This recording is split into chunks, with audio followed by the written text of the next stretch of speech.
Olá, aqui é a professora Alexandra e hoje nós vamos falar do roteiro 16, que está muito fácil. Perguntas 1 e 2 são sobre linguagem verbal e linguagem não verbal. Eu coloquei aí dois exemplos. Então, na linguagem verbal, nós temos o uso da palavra.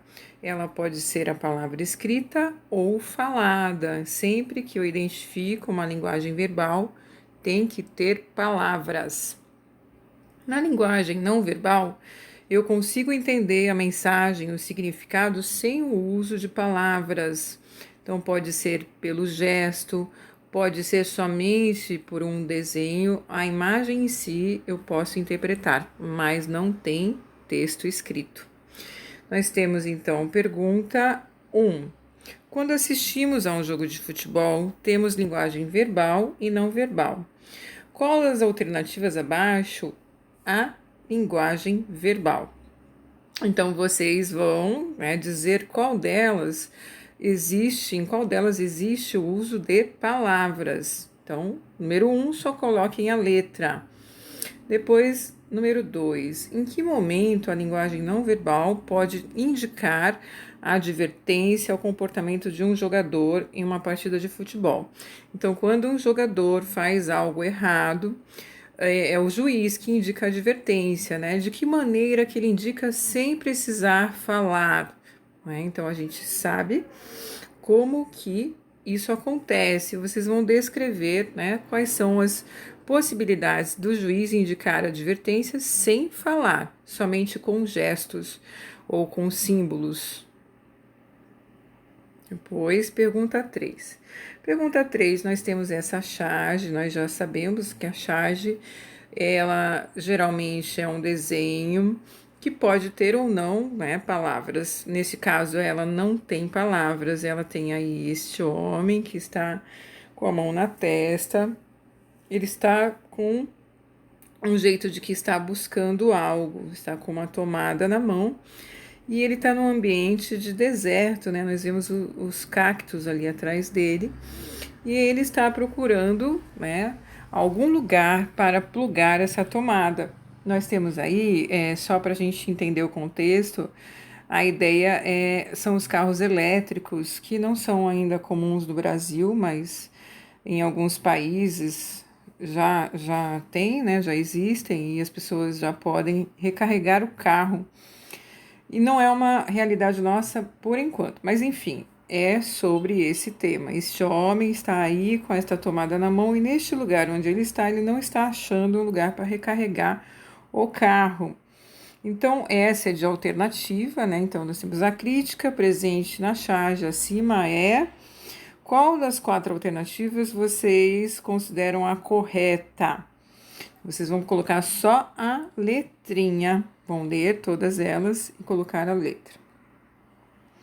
Pois as perguntas 4 e 5 são sobre o texto Quarentena e Tecnologia. Eu coloquei aqui em destaque o parágrafo mais fácil de entender e o mais importante, são as ideias centrais do texto. Vou ler e vou comentar com vocês. A tecnologia não superará o convívio com o outro, por mais caótica que essa convivência seja. Então, aqui a gente tem uma comparação entre o mundo virtual e o mundo real, dizendo que o mundo virtual não é equivalente ao mundo real, todos sabem disso. Continuando a leitura do texto. Não há tecnologia que substitua o gosto da comida da mãe feita alguns instantes antes da hora do almoço, nem a sensação do toque ao receber o abraço de um amigo. A tecnologia não conseguirá fazer com que sintamos a experiência única de passear nas areias das praias e sentir o sol, a brisa e tantas outras necessidades do humano.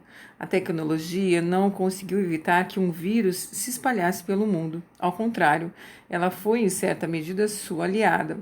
Aqui, essa ideia de que também, né, por meio de viagens que são muitas vezes facilitadas pela tecnologia, o vírus se espalhou muito mais rapidamente.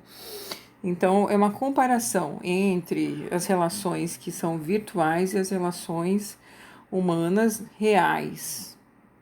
Aí nós temos a primeira pergunta: Qual a alternativa incorreta em relação ao gênero artigo de opinião?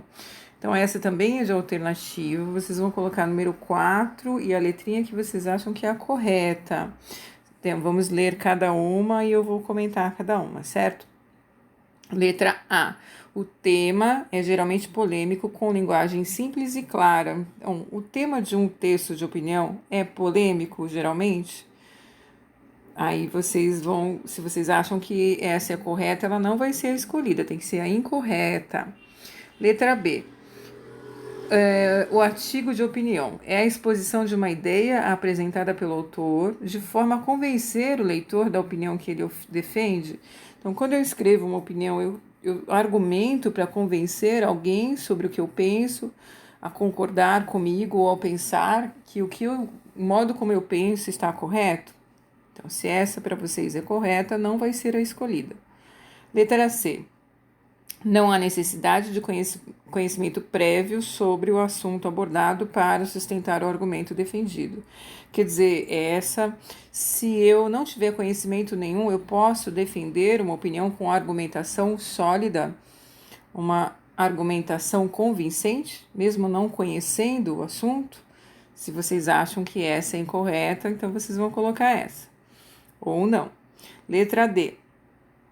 O texto de opinião é um texto publicado em veículos de comunicação, jornais, revistas, internet, etc., com temas da atualidade, correta ou não? Então, vocês vão achar a incorreta. Depois, a questão 5. Qual é a opinião do autor em relação à tecnologia em tempos de quarentena? Eu acabei de comentar na leitura do texto. Tentem não copiar o parágrafo inteiro, onde ela fala sobre essa relação entre o mundo virtual e o mundo real. Coloquem com as palavras de vocês o que a autora disse, não é o que vocês pensam, ok? Então, eu já coloquei aqui. 4 é a letrinha e 5. O autor acha que é tecnologia, então vocês vão completar. E para terminar, nós temos a produção de texto da carta do leitor. Vocês vão responder esse texto que a autora escreveu sobre a tecnologia, né? Então, a gente vive um período aí de quarentena, onde as coisas mudaram e a nossa ligação com tecnologia está muito próxima, inclusive para vocês da escola, né? Essa nossa relação com o ensino remoto, que muitas vezes não é suficiente, né? Mas é a maneira que nós temos de dar seguimento aos nossos estudos por enquanto. Então aqui, você concorda com a opinião da autora? Escreva uma carta do leitor à revista Cult, dando sua opinião sobre a tecnologia em tempos de quarentena e comentando a matéria Quarentena e Tecnologia. Não se esqueça de colocar local, data, o vocativo, cumprimento, sua opinião e comentários, saudação e despedida, usando a norma padrão da língua portuguesa. Eu já coloquei aqui uma sugestão de como vocês vão montar a carta do leitor. Então, aqui é Guarujá, a data de hoje, e aqui é o vocativo, né? Senhora autora, a gente está se dirigindo a quem escreveu esse texto que nós lemos. Concordo com sua opinião ou discordo da sua opinião, então vocês vão comentar um pouquinho sobre o texto que ela escreveu e qual é a opinião de vocês sobre esse tema, quarentena e tecnologia. E aí nós temos a despedida, até mais, e o nome de vocês vão escrever, tá? É importante ter essa estrutura carta do leitor. E por hoje é só. Um bom trabalho para vocês, fiquem bem. E se tiverem qualquer dúvida, podem me chamar no privado. E até a próxima semana.